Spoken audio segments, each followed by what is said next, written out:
66% of United States residents' public water is fluoridated. It is known to have tremendous effects on bone cancer, joint problems, bone weakness, lowered estrogen and testosterone levels, and dental fluorosis, which is yellowing of the teeth and pitting in the enamel.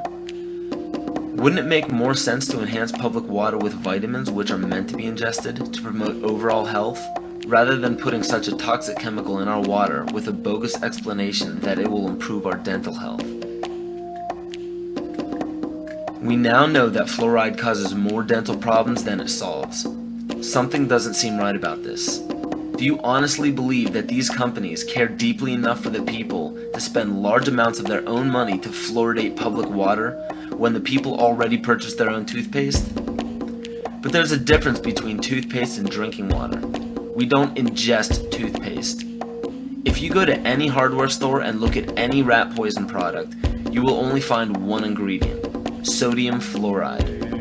It is the most toxic ionic molecule outside of potassium dichromate. Now Dannon, along with other companies, have begun fluoridating bottled water. It is becoming increasingly difficult to get away from. And the fact that fluoride is also used in many prescription antidepressants shows that it eliminates aggression and motivation in people. Fluoride, to my knowledge as a physician, has absolutely no biological benefit whatsoever. But one of the significant things is that the Russians carried out all sorts of experiments on the people living in the Gulag. One of them, of course, was to fluoridate the water. Why? You fluoridate the water, why people are not as aggressive as they ordinarily would be. In fact, what is the active ingredient in Prozac that is so widely distributed in America today? Why, it's a fluoride compound. And now, we are finding that public water nationwide is showing up with arsenic, lead, cadmium, and thermonium, which is a radioactive form of lead. Cancer, lowered sex drive, birth defects, sedation, and brain defects. Does this not sound like a wonder drug for anyone aiming to control a population? It's quite astonishing, Paul, the degree to which environmentalists have not been educated about fluoride. You know, people have an unconscious trust in their doctor or their dentist, and if you can persuade doctors and dentists that fluoride is safe and good, then you're able to reach the rest of the nation. People believe their doctors and dentists, and that was a way of promoting fluoride for Bernays. Fluoride was killing their cattle, destroying their crops. Fluoride given to rats had produced bone cancer and liver cancer, and that those results had been doctored to make it look as though fluoride hadn't caused as much cancer.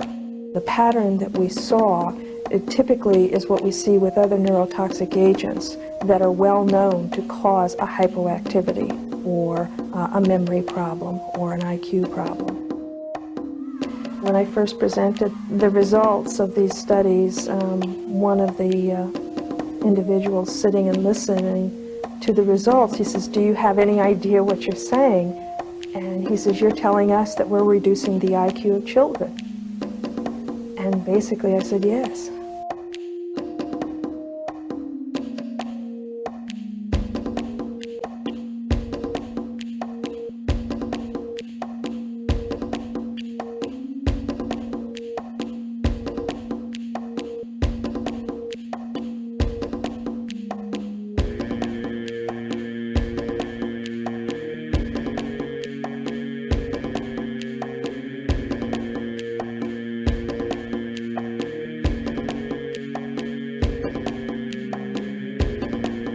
Aspartame, the artificial sweetener found in almost every low-sugar or sugar-free product on the market. First of all, aspartame is made up of three things: methanol, which of course is what produces blindness, aspartic acid, and phenylalanine. These are all poisons. Aspartic acid, of course, produces brain lesions. This was known back in the early 1970s. Methanol produces blindness. Phenylalanine is what you see in the brain, and in high dosage it produces trauma. We're not making this all up. The FDA did publish back in, I think it was in the 80s, they did publish the 92 potential side effects of aspartame. And they do, these side effects are are extremely serious. Things like dizziness, problems with balance, abdominal pain and cramps, changes in vision, seizures and convulsions, etc., etc. Yet despite all of these harmful effects, Donald Rumsfeld pushed it out into the stores in over 5,000 products when he was CEO of Searly, the company that manufactured aspartame.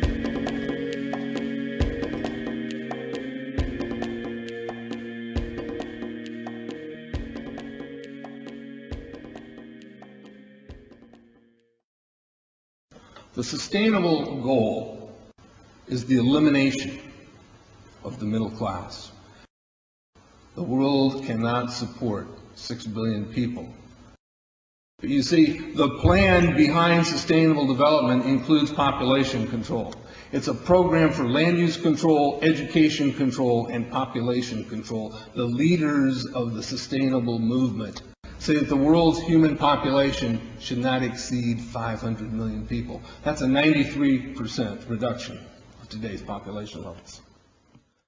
In 1992, while the Rio conference was going on, George Bush, then president, was there. He was just offshore in Prince Charles's yacht, where he executed the Agenda 21 protocols on behalf of the United States and brought it back to Washington, D.C. Within a year, Bill Clinton, by executive order, established the President's Council for Sustainable Development. In 1996, Bill Clinton set up the President's Council on Sustainable Development. One of the dictates of Agenda 21 is that every country in the world is to set up a national council to oversee the implementation of Agenda 21. I've listened to Gorbachev explain, we are writing a new set of 10 or 15 commandments to replace the original 10. Which one of the 10 do you think these guys don't like? Thou shalt not lie, thou shalt not steal, thou shalt not covet. Because I'll tell you what, these people have lied to us. They're in the process of stealing all of this nation's natural resources, and they covet everything you have left.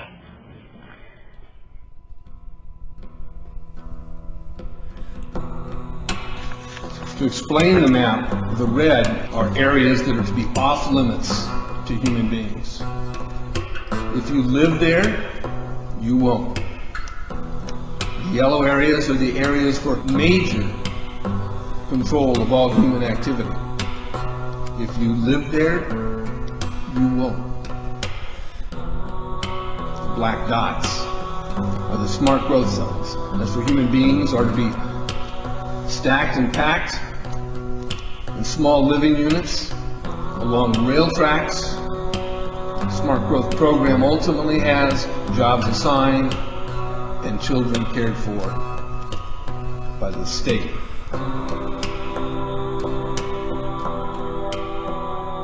And in conjunction with Codex Alimentarius, food will be limited and water consumption will be decreased to 10 gallons per day per person.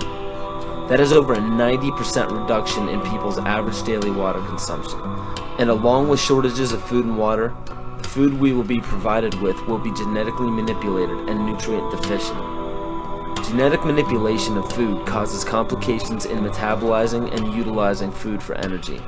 In June of 2003, scientists reported that the gene sequence of the inserted genes into crops had actually changed their order. They had re-scrambled. So the genetic inserts are not stable. Another laboratory confirmed this and found that it had changed in the same varieties in different ways that they had tested. So not only is it unstable and changing, it's not even uniform in the way it's changing. This is incredibly dangerous. Nutrient deficiencies due to Codex's planned vitamin and mineral ban will cause billions of preventable diseases. Both of these will ultimately lead to billions of deaths.